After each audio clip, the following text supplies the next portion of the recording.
Olá a todos, Vitor Aguiar falando. Mais uma vez eu estou aqui para conversar com você a respeito do desempenho dos mercados financeiros nesta quinta-feira. E a gente tem uma sessão bastante curiosa aqui no Brasil, porque a gente vê que o Ibovespa ele continua em alta, ele continua mostrando uma tendência de maior alívio, mas o dólar à vista segue estressado, segue buscando novas máximas. Nessa manhã a moeda americana já aparece na faixa de R$ 5,45, o que é um novo recorde em termos intradiários. Lembrando que ontem o dólar à vista fechou em R$ 5,40, que foi aí uma nova máxima nominal de encerramento. Bom, por que a gente tem esse comportamento, digamos, dividido, né? A gente não tem nenhum alívio uniforme, nenhum estresse uniforme. A gente tem a bolsa aí bem tranquila, mas o dólar muito nervoso, né? Por que a gente tem esse comportamento? Bom, começando pela bolsa, eu acho que é um pouco mais fácil de entender a dinâmica do Ibovespa. Na bolsa a gente vê que a recuperação do petróleo continua dando sustentação ao mercado de ações aqui no Brasil. A gente vê que lá fora o petróleo WTI e o petróleo Brent estão subindo bem forte, o WTI avançando aí quase 20%, e tudo isso porque as autoridades da Rússia elas sinalizaram aí um corte mais expressivo por parte da OPEP na produção da commodity. Lembrando que no começo da semana os preços do petróleo colapsaram porque havia a percepção de que a demanda por petróleo estava muito baixa no mundo todo, sendo assim não faz sentido você continuar produzindo a commodity num volume muito grande. Então a OPEP deve cortar de maneira mais expressiva a produção de petróleo, o que de certa maneira tende aí a equilibrar um pouco a oferta e a demanda, o que provoca uma recuperação um pouco mais firme nos preços do petróleo. Então, tendo em vista aí essa recuperação do petróleo, a gente vê que as ações da Petrobras estão subindo aí de maneira também um pouco mais firme, subindo perto de 3%, o que puxa o Ibovespa para cima.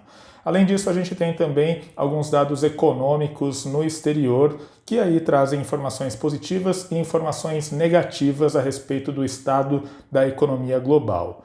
No ponto de vista aí das notícias um pouco mais animadoras, a gente teve um novo dado de novos pedidos de seguro-desemprego nos Estados Unidos na semana encerrada em 18 de abril. A gente vê que esse número continua muito alto, foram mais de 4 milhões de novos pedidos, só que ele representa um recuo de cerca de 800 mil novas solicitações em relação à semana anterior, que foi a semana encerrada em 11 de abril, quando foram mais de 5 milhões de novos pedidos de auxílio-desemprego. Ou seja, a situação ela naturalmente continua muito difícil por causa do coronavírus, mas essa redução ela representa aí algum alento aos mercados. No ponto de vista negativo, a gente teve dados de atividade na Europa que foram muito decepcionantes. Os PMIs da zona do euro, do Reino Unido e da Alemanha chegaram a novas mínimas históricas em abril, mostrando que a situação no velho continente ainda é muito preocupante. Bom, dito tudo isso, vamos agora para o dólar, né? Por que o dólar está estressado?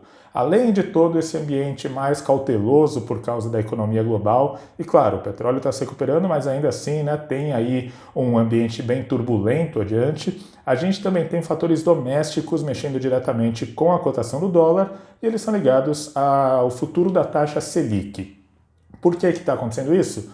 Bom, o mercado está precificando que o Copom vai cortar a Selic de maneira um pouco mais agressiva na reunião do início de maio. Já tem gente falando aí num corte de até 0,75 ponto na Selic na próxima reunião. Com isso, a gente teria aí a Selic ela indo aí, renovando as mínimas históricas e naturalmente diminuindo o chamado diferencial de juros em relação aos Estados Unidos, que é basicamente a diferença entre a taxa americana e a taxa brasileira. Por que isso é importante?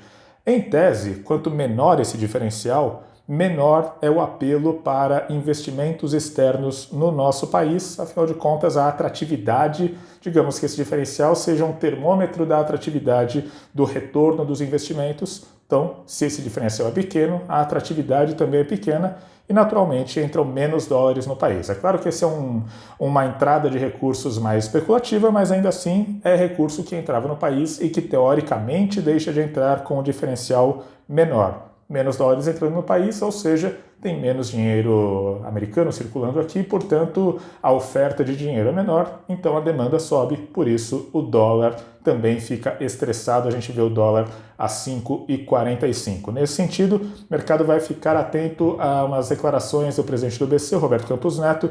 Ele tem algumas reuniões fechadas nesta quinta-feira. Caso ele diga alguma coisa que seja aí veiculada na imprensa, isso pode mexer diretamente com o mercado de juros, o que automaticamente mexe com o câmbio. Bom, gente, eu vou continuar acompanhando os mercados aqui nessa quinta-feira. Qualquer coisa eu volto a falar com vocês, tá certo?